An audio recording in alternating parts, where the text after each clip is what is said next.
Have you ever walked through a garden and felt watched?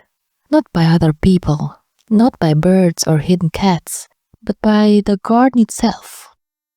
If you ever visit Timisoara and wander through the splendid roses garden, you might feel it.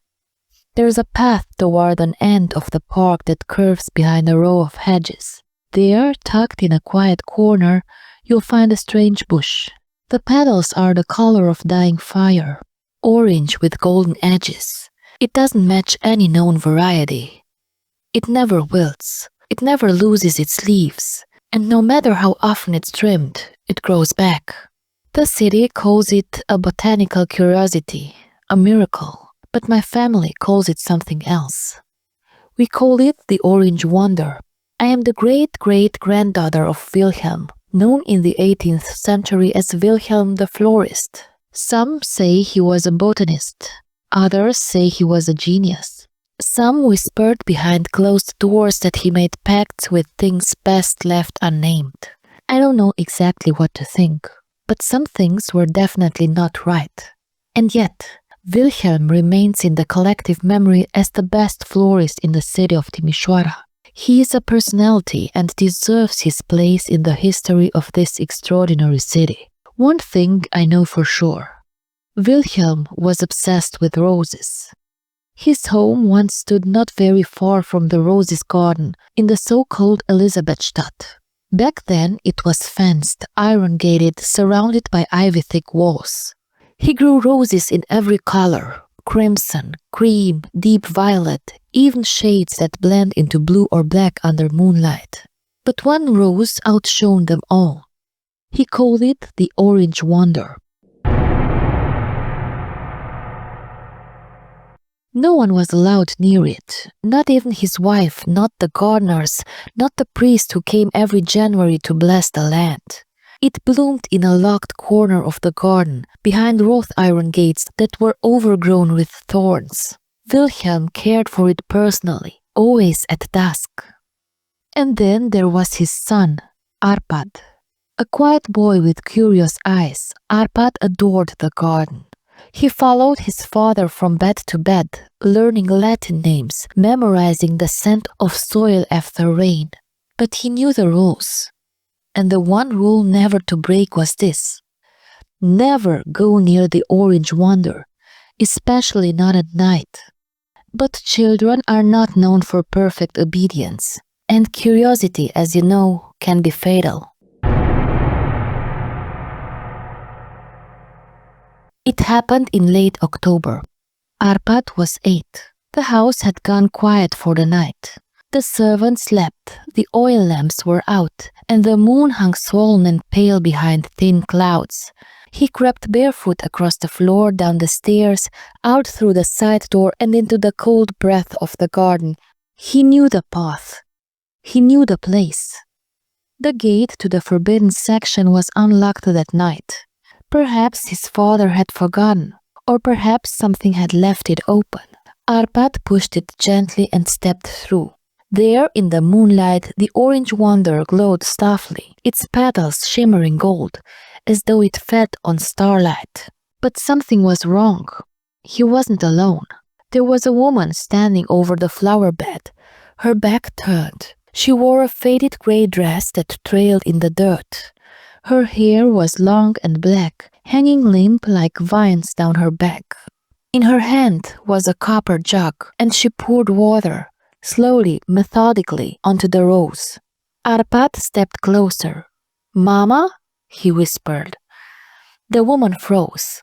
Then, without turning her body, only her head, she looked at him. Arpad would later describe her eyes not as black or empty, but as absent, gone. Hollow sockets ringed in bruised purple flesh. Her lips were cracked, her mouth hung open slightly, and from the corner of her lip something squirmed, a small white worm wriggling out from her jaw like it lived there. He couldn't scream, he couldn't breathe, he only ran. The next morning he woke in his bed with muddy feet and no memory of getting back. He told no one. Not even when his father died years later suddenly in the garden. The doctors called it a Caesar, but Arpad knew. The Orange Wonder had chosen its next keeper. So Arpad took over the garden. He married, had children, but he never set foot in that part of the land again. Not alone. He hired no gardeners. He built a small glass house around the Orange Wonder and locked it with 3 separate keys, one of which he buried beneath a tree. Still the rose bloomed. Still he would hear once a year in October the sound of water being poured at midnight.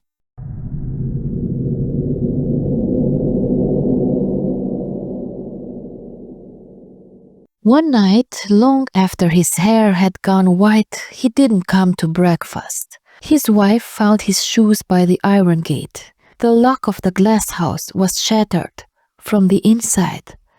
No one ever found his body. They say he was taken, or that he became something else. The land passed to his children, then to theirs. In time it was sold to the city. The house was torn down.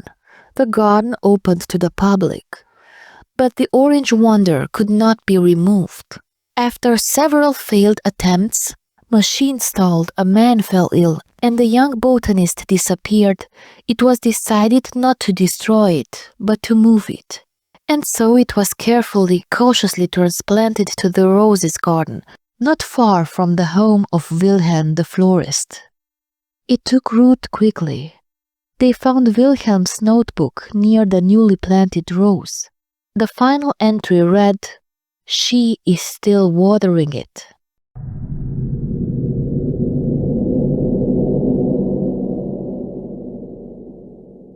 Even now, if you look closely, you might find it hidden among the neatly labeled roses in the western beds.